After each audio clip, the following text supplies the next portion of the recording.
आपने शुरुआत बहुत अच्छे तरीके से की, लेकिन उसके बाद फिर आप दोषारोपण अपनी बात पूरी कर लूं, सुनिए।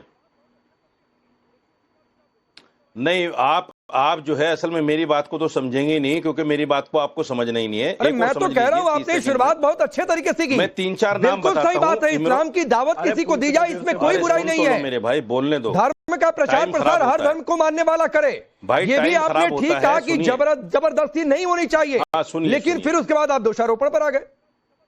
बोलिए। नहीं, सुनिए, मैं जो कहना चाह रहा हूं उसको समझिए। मैं 3-4 नाम बताता हूं आपको। इमरोज आलम, साहिल, समीर और सलीम, ये अपने आप को एक्स मुस्लिम बताते हैं और जंतर मंतर पर बैठकर इस्लाम के खिलाफ जो गंदगी और बेहुदगी और नबी पाक सल्लल्लाहु अलैहि वसल्लम की शान में और कुरान की शान में जिस तरह से गुस्ताखी कर रहे हैं, क्या इन पर कार्रवाई नहीं होनी चाहिए? हमारा संविधान इस चीज को नहीं कहता कि हम किसी भी धर्म को गालियां दे खुलेआम टीवी पर और सोशल मीडिया पर। ठीक बात है, इन पर भी कार्रवाई होनी चाहिए और मैं चाहता हूं कि आप भी इस बात को इंडोर्स करें कि ऐसे लोगों पर कार्रवाई होनी चाहिए। रशीदी जी, मैं इंडोर्स कर रहा हूं, किसी भी धर्म, कुरान, नबी के शान में कोई गुस्ताखी करे, बिल्कुल कानून के मुताबिक कार्रवाई होनी चाहिए। मैं कह रहा हूं किसी भी धर्म के खिलाफ कोई बोले उस पर कानून के मुताबिक कार्रवाई होनी चाहिए। लेकिन सर आपसे सिर्फ एक सवाल था रशीदी साहब कि ये गर्व कर रहे हैं, गर्व करने की बात है, आपने सर इस पर पूरा प्रवचन दे दिया, लेकिन अब्दुल रहमान की बीवी के लिए आपने 2 शब्द नहीं बोला, उसकी आलोचना में 2 शब्द आपने नहीं कहे। हाँ, बस मैं इसी पे आ रहा हूं। मैं बोल देता हूं, मैंने पहले भी बोला है, मैंने शुरुआत में बोला है। अरे सुनो यार, तुम बीच में मत बोला करो यार। हरकत कर रहे हैं उस पे बोलिए। ये कौन कौवा बोलता है बीच में भाई? अरे आप इतने देर से बोले जा रहे हो, है बीच में मेन मुद्दा है उस पे बोल ही नहीं रहे हो। सवाल मुझसे आपसे नहीं है कि अब्दुल रहमान सवाल मुझसे है, मादा शैतान की अरे सवाल मुझसे है यार, का नाम बदनाम कर रही है, इस्लाम और मुसलमानों का नाम बदनाम कर रही है, लोग हमको शक की निगाहों से देख रहे हैं। यार क्या बेवकूफी है राकेश भाई, उसको सपोर्ट कर रहे हैं। ये क्या जहालत है, कैसे लोगों को बिठाते हो? नहीं, मैं बता रहा हूँ क्या जहालत है। कितनी बढ़िया डिबेट करते हो। अरे रशीदी जी सुनिए ना सर, कहीं से आ जाते हैं। रशीदी जी सुनिए ना सर, डिबेट है, सुनो मेरी बात, तो 1-2 लाइन का इंटरप्शन कोई भी कर सकता है, काउंटर कोई भी कर सकता है। जरा कमेंट और जहालत की बात को बैठा रखे, ये बहुत जहनीत वाले शब्द है क्या? अगर आपके हिसाब से फैज खान बीच में बोल गए और वो जहालत कर रहे हैं, आपने कौवे की बात का सवाल किया, ये बहुत सभ्य भाषा हो गई। मुसलमान बदनाम नहीं, आप मुझे बताइए राकेश पांडे, आप मुझे बताइए, सवाल आप मुझसे करेंगे, इन मौलानाओं के नहीं, सवाल मैं आपसे ही कर रहा हूं सर, लेकिन डिबेट है, 2-3 लाइन का फैज खान रुक जाइए सर, मैं ये बात मैं कह रहा हूं, डिबेट है, 2-3 लाइन का काउंटर कोई भी कभी भी कर सकता है, लेकिन 2-3 लाइन से ज्यादा नहीं। अपनी बात पूरी करिए रशीदी जी। मैं बता रहा हूं, सुनिए, मैंने शुरू में ही ये कहा कि मैं किसी का फेवर नहीं कर रहा हूं। जो पकड़े गए हैं कानून के अतिरिक्त उन पर कार्रवाई होनी चाहिए। जो भी उनको सजा मिले, हमें उससे कोई दिक्कत नहीं है। ये जिस तरह की बातें अब्दुल रहमान की बीवी ने की है या उसकी जो भी लगती होगी वो की है उसने, मैं समझता हूं ये बेवकूफी है, नादानी है। उनको संविधान का, कानून का ज्ञान नहीं है। हम हिंदुस्तान में रह रहे हैं, पाकिस्तान में नहीं बैठे हैं। ठीक है कि हम जो चाहे कहेंगे, जो चाहे करेंगे। ये लश्कर तैयबा, हरकतुल मुजाहिदीन और फलां का देश नहीं है। नहीं, हो भी नहीं सकता है रशीदी जी, संविधान से चलता है। ये मैं आपके सामने, हिंदुस्तान की जनता के सामने 2 टूक कह रहा हूं कि लश्कर तैयबा, हरकतुल मुजाहिदीन का देश ये हो भी नहीं सकता है, ये हो भी नहीं सकता। और कोई अपने दिमाग में गफलत पाल के रखे तो रखे रहे, हो भी नहीं सकता है। लेकिन मुमताज आलम रिजवी, गर्व क्या होना चाहिए, ये सवाल मैं आपसे भी है। सबसे पहले ये सवाल मैं सबसे आज यही करूंगा, क्या गर्व होना चाहिए? क्या गर्व करने वाली बात ठीक है?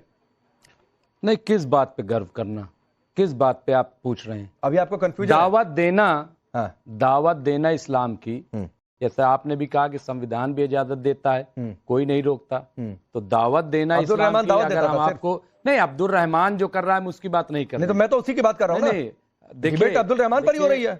देखिए, अगर कोई अवैध तरीके से धर्मांतरण करता है, जबरन धर्मांतरण कराता है, झूठ बोल करके, फरेब करके अगर करता है, तो इस्लाम इसकी इजाजत नहीं देता और संविधान भी इसकी इजाजत। तो फिर बोलिए ना अब्दुल रहमान की बीवी के खिलाफ, मैं कह रहा हूं जो वो बोल रही है, क्यों नहीं एक सुर में इस डिबेट से आवाज उठ रही है? मैं फेवर भी नहीं कर रहा हूं, लेकिन घूम फिरा कर मैं सवाल भी उठा रहा हूं। आप असल में याद बिल्कुल वो कीजिए ना कि अवैध धर्मांतरण, और कौन सा हमने कहा अवैध धर्मांतरण? अरे कोई अपनी मर्जी से हिंदू से मुसलमान या मुसलमान से हिंदू बन गया, इस पर कोई सवाल है क्या? बोलना ही इस्लाम में क्या, इस पर सवाल है क्या?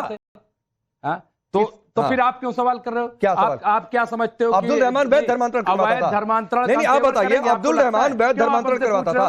ये बात फैज से आप सवाल क्यों अरे नहीं रिजवी करते हो? भाई, नहीं, ये सवाल मैं अभी आप किससे क्या करोगे सवाल क्या? पूछूं, ये मत सिखाइए सर प्लीज। नहीं, आप नहीं, अरे ये आप तो लोगों को फिर बहुत शौक क्यों लगता है हमसे- कि मैंने यानी उससे ये आपको सवाल मुझे क्यों नहीं डाउट है, पूछा, आप मुझ पे- उससे क्यों नहीं सवाल नहीं, पूछा। मुझ पे शक सर ये है प्लीज क्या? सिखाया मत करिए। मुझ पे शक है मैं क्या? मैंने कहा कि आप पर नहीं, शक है क्या? मैंने कहा कि आप पर तो शक फिर है। आप फैज से तो नहीं मैंने करते? कहा कि आप पर शक हाँ, है। तो फिर क्यों आप हमसे बार बार क्या बार-बार? हमने कितनी बार कहा कि अवैध तरीके से जो अरे तो भाई कराएगा वो अवैध ठीक पर ही नहीं है। डिबेट हो रही है, गलत है। वैध पर डिबेट कैसे हो सकती है?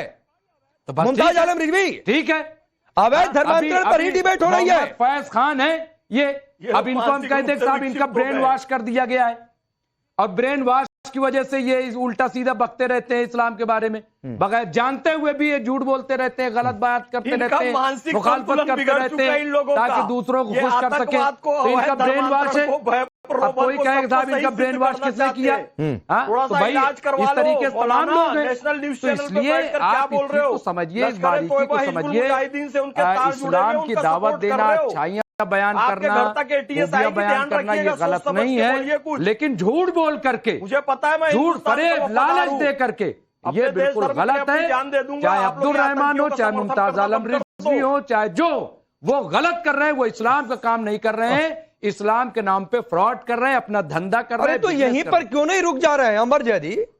एक लाइन में सबसे सवाल पूछ रहा हूं कि अब्दुल रहमान की बीवी जो कह रही है गर्व करना चाहिए और ये कह रही है कि ये हमारी पकड़ का जरिया होगा, धर्मांतरण नहीं कराए तो अल्लाह पकड़ लेंगे, अल्लाह के यहां पकड़ होगी, तो ये बात क्या ठीक है या गलत है?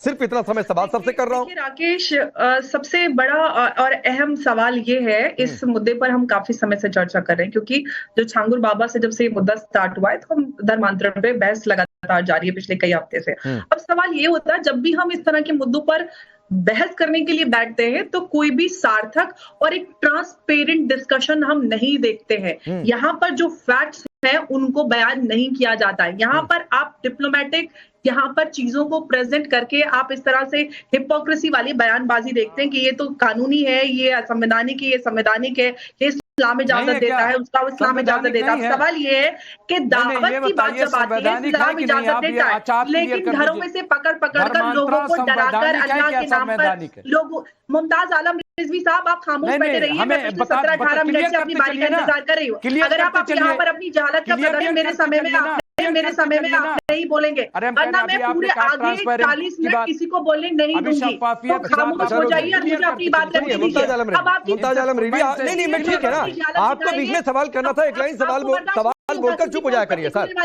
यहाँ पर काउंटर सिर्फ 2 ही 3 लाइन का हो सकता है और वो किसी के लिए भी ये नियम लागू है। सबसे बड़ी बात यह है कि ये लोग चोरी छुपे जो यहाँ पर बैठ, सबसे बड़ी बात यह है कि ये लोग चोरी छुपे जो यहाँ पर बैठकर तो दूसरी बात करते हैं, लेकिन जो दावा की बात हो रही है ना, जिस दावत की बात करें कि दावत की इजाजत अल्लाह और संविधान दोनों देता, उस दावत में ये क्या कुछ बोलते हैं इनसे जरा पूछ लीजिए। कभी कोई आप किसी से कोई ऑपरेशन करवा लीजिए, पता चल जाएगा आपको क्या क्या कुछ बोलते हैं। ये लोगों को डराते हैं। ये आप हिंदू और दूसरे धर्मों को तो छोड़िए, ये आपस में जो दूसरे सेक्स है उनके खिलाफ नफरत फैलाते हैं। एक दूसरे के साथ खाना बैठना, घरों में जाना, एक दूसरे के साथ शादियों में बैठना, उनके साथ खाना शेयर करना, इन सारी चीजों को ये बताते हैं कि नाजायज है, नफरत सिखाते हैं। आप जाके दारुल उलूम देवबंद का ऑनलाइन फतवा आ चुका, जो उनकी वेबसाइट है, उस पे जाके आप पढ़ लीजिए कि किस कदर नफरत ये देश में अपने ही लोगों के खिलाफ भड़काती है, सिखाती है। यहाँ पर बैठ के ये अल्लाह का ज्ञान देते हैं। आप लोगों के पास वो मॉरल ग्राउंड नहीं है कि आप अल्लाह का नाम ले भी सके। अल्लाह के नाम पर जो आप लोगों ने नफरत की और आतंक की दुकान चलाई है और यहाँ पर बैठकर आप सच की बात नहीं करते, अल्लाह आप सबको देखेगा, क्योंकि आप इस देश में रहकर आप इस देश के खिलाफ नफरत को और देश की सुरक्षा के साथ खिलवाड़ कर रहे हैं। पूरा देश देख रहा है, अल्लाह आप सबको देख रहा है।